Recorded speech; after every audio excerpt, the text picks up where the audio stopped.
तो जिन्होंने भी सोलो लेवलिंग की मानवा नहीं पड़ी उनके लिए एपिसोड किसी रोलर कोस्टर राइड से कम नहीं लगा होगा। The hype is gonna freaking higher and higher including me. So hello new fans, what is मैं हूं आपका प्यारा एनिमे टॉक्स और आज हम बात करेंगे सोलो लेवलिंग के एपिसोड नंबर 2 के बारे में। और उससे पहले थोड़ा सा रिकैप ले लेते हैं। तो पिछले एपिसोड में जिनू और उसका ग्रुप एक डंजन में फंस गया था और अब वे सब रिग्रेट कर रहे हैं कि वो यहाँ पे आए ही क्यों, क्योंकि जिस स्पिरिट के साथ उनका सामना हुआ था वो ए या फिर एस रैंक वाली है। और 2-3 मौतों के बाद करीब करीब यही से एपिसोड शुरू होता है। एज अ नॉन मानवा रीडर तुम्हें पता नहीं होता कि आगे क्या होने वाला है, एक मिस्ट्री सी रहती है और उसे तुम एक्सप्लोर करते जाते हो विद इन द कैरेक्टर, जो व्यू एक्सपीरियंस को एनहांस करती है विद देयर एपिक एनिमेशंस। जब जिन्हों फील करता है द 3 मेन फ्रेजेस, उनमें से पहले गॉड की रिस्पेक्ट करना, और वो उसके सामने झुक जाता है और सब लोग वही करते हैं और उसी से पहला टास्क रिवीज द गॉड पूरा होता है। एंड द फर्स्ट टाइम जिस चीज की इतनी हाइप बन रही थी, दैट स्माइल, जिसे हर किसी ने इंटरनेट पे या फिर किसी मेम में देखा ही होगा, माहौल को क्रीपी करने के लिए काफी है। और यही वो स्टैचू रुकता नहीं और वो खड़ा रहता है और फिर से सबको मारने लगता है। और जिन्हों कहता है सेकंड कंडीशन के बारे में,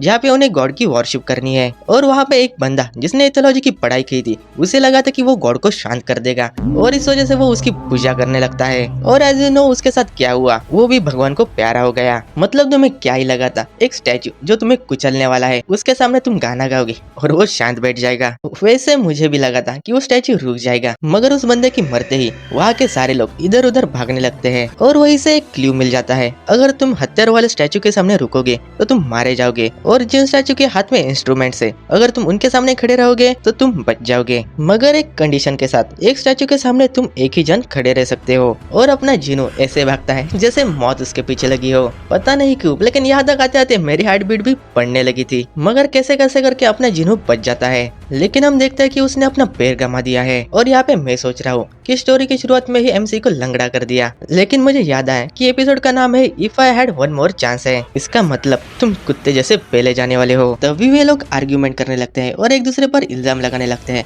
कि तुम्हारी वजह से हम यहाँ पे फंस गए हैं। और अपने जिन्हों को भी याद आता है कि फाइनल वोट तो उसी का था, मगर अब क्या ही कर सकते हैं। और वहाँ पे ग्रुप लीडर सबकी रिस्पॉन्सिबिलिटी लेने के लिए तैयार हो जाता है। तभी गॉड सबके सामने तीसरा टास्क रिवील कर देता है, यहाँ पे अब सबको गॉड पे भरोसा करना है। सबके सामने एक वोल्टर प्रकट हो जाता है। यहाँ पे जिन्हों अपना दिमाग दौड़ाते हुए कहता है, हमें यहाँ पे किसी को सेक्रीफाइस करना पड़ेगा।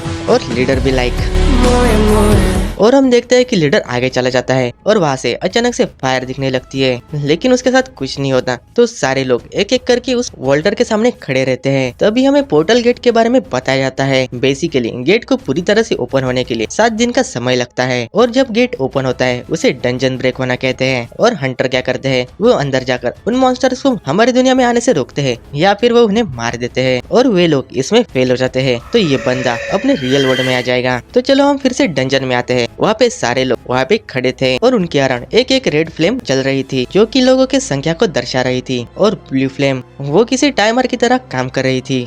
और गेम शुरू हो जाता है। गॉड डोर ओपन कर देता है और सारे स्टैचूज उनकी तरफ बढ़ने लगते हैं। और इस कंडीशन में तुम्हें गॉड पे भरोसा रखना है और तुम्हें वहीं पे खड़े रहना है। मगर उनमें से कई लोग डर के भाग जाते हैं और आखिर में अपना लीडर जिनू और वो बी रैंक वाली लड़की बचती है, जहाँ पे हालात कुछ ऐसे बन जाते हैं जहाँ पे वो लीडर दोनों में से वो किसी एक ही को बचा सकता है। और स्क्रिप्ट के मुताबिक वो लीडर उस लड़की को लेकर चला जाता है और अब आखिर में अपने जिनू को वहाँ पे छोड़ दिया जाता है मरने के लिए। और वहाँ पे जिनू सोचता है दूसरों की कायरता के बारे में, जहाँ पे वो सोचता है कि मेरी भी फैमिली है, लेकिन मैं भागा नहीं और अब मैं मरने जा रहा हूँ, लेकिन मैं अकेले नहीं मरूंगा, मैं किसी न किसी स्टैचू को अपने साथ लेके ही जाऊंगा। मगर एज पर भी नो, वहाँ पे जिन्हों को तड़पाया जाता है, मगर फॉर्चुनेटली वहाँ पे टाइम खत्म हो जाता है और जिन्हों के सामने एक स्क्रीन ओपन हो जाती है और उस पर एक नोटिफिकेशन आता है, the secret of guest coverage of week is done. और उसे एक और नोटिफिकेशन मिलता है जिसमें लिखा गया था, तुम्हारा हार्ट 0.2 सेकंड में बंद होने वाला है और तुम एक प्लेयर बन सकते हो, अगर तुम एग्री हो तो एस पर प्रेस करो। और जहाँ पे जिन्हों एस पर प्रेस कर देता है और वहाँ पे एक स्क्रीन ओपन हो जाती है और उस पर लिखा आता है, इट्स लाइक अ गेम। और यही पे एपिसोड खत्म हो जाता है।